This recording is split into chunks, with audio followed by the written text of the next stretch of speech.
Hello viewers, আসসালামু আলাইকুম। কি খবর সবার? আজকে আপনাদের সামনে হাজির হয়েছি একটি বিষয় নিয়ে, এবং এই বিষয়টি নিয়ে অনেকেই আমার কাছে প্রশ্ন করেছেন এবং অনেকেই জানতে চেয়েছেন যে ওরাল সেক্স কি, বা ওরাল সেক্স আসলেই নিরাপদ কিনা, কিংবা ওরাল সেক্স কিভাবে করা যায়, বা এটা করলে আসলে কোনো ক্ষতি আছে কিনা, বা এটা করলে কোনো ঝুঁকি হবে কিনা। বিভিন্ন বিষয় নিয়ে ওরাল সেক্স সম্পর্কে অনেকেই জানতে চেয়েছেন, এবং সেই সম্পর্কে আসলে ছোট্ট একটা ধারণা দেওয়ার চেষ্টা করব। প্রথমেই বলে রাখি যে বিভিন্ন ধর্মে ওরাল সেক্সকে কিন্তু নিষিদ্ধ করা হয়েছে। বিশেষ করে ইসলাম ধর্মে ওরাল সেক্সকে হারাম, অর্থাৎ সম্পূর্ণভাবে নিষিদ্ধ করা হয়েছে। কিন্তু আমি যেহেতু একজন চিকিৎসক এবং একজন ক্লিনিক্যাল সোশ্যাল ওয়ার্কার, তাই আমার মনে হয়েছে যে যেহেতু অনেকেই আমার কাছে এই বিষয়টি সম্পর্কে জানতে চেয়েছে, তাই তাদের জানার যে বিষয়টি রয়েছে সেই বিষয়টি সম্পর্কে কিছুটা ধারণা দেওয়ার আমার পক্ষে উচিত। ওরাল সেক্স আসলে কি? ওরাল সেক্স মূলত বোঝাচ্ছে যে মুখের মাধ্যমে জননাঙ্গ, স্ত্রী অথবা পুরুষ জননাঙ্গকে উত্তেজিত করা, এটাই মূলত ওরাল সেক্স। ওরাল সেক্স আসলে বিভিন্নভাবে হয়ে থাকে, এবং এটা কিন্তু বিভিন্ন নামে পরিচিত। যেমন আমরা জেনে থাকি বা অনেকেই জানি যে ব্লো জব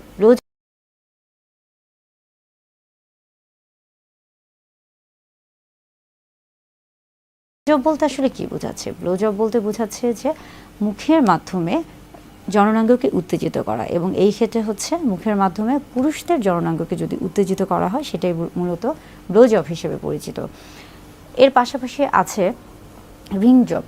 সেটা মূলত দেখা যাচ্ছে যে এনাল রিজন, অর্থাৎ আমরা বলে থাকি যে পায়ুপথের যে জায়গাটি রয়েছে সেই জায়গায় যদি উত্তেজনা তৈরি করা হয়ে থাকে, সেটিকে রিং জব বলা হয়ে থাকছে।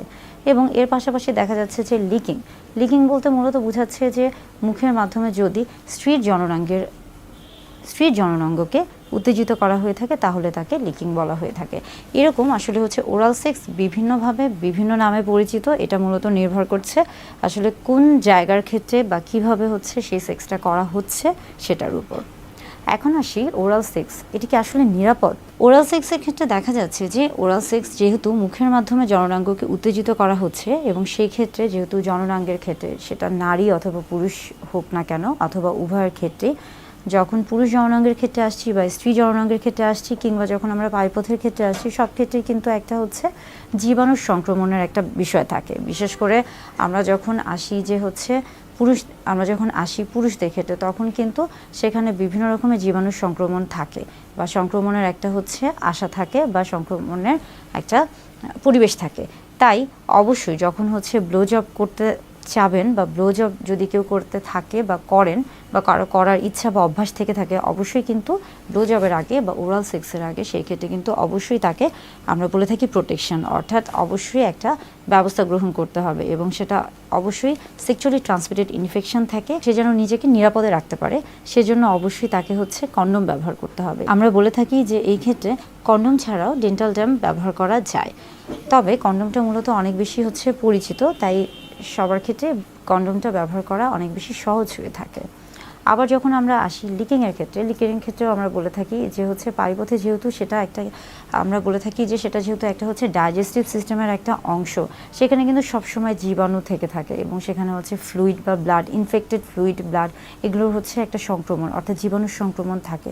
তাই সেখানে যদি কেউ সেই দিকে যদি কেউ সেক্স করতে চায়, বা কারো যদি রিং জবের অভ্যাস থেকে থাকে, সেই ক্ষেত্রে কিন্তু অবশ্যই তাকে প্রোটেকশন নিতে হবে, অবশ্যই কন্ডোম ব্যবহার করতে হবে, এবং এই ক্ষেত্রে এই ধরনের ওরাল সেক্সের ক্ষেত্রে বিশেষ কিছু নিয়ম তাকে অবলম্বন করতে হবে, তা না হলে স্বামী এবং স্ত্রী উভয়ের ক্ষেত্রে বিশেষ কিছু সমস্যা হতে পারে।